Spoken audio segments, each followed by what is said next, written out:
Hi everybody, today we will talk about how to fix Sketchbook app. You will click on settings. In this page you can click on apps, default apps, app settings.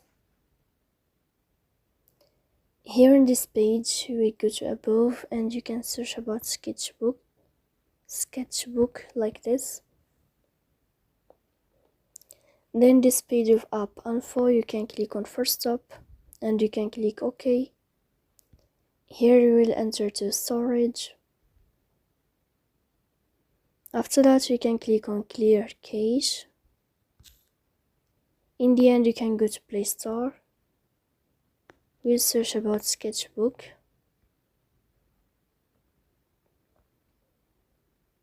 Then you can go to Sketchbook app. You can uninstall your app and you can install it again to fix that problem.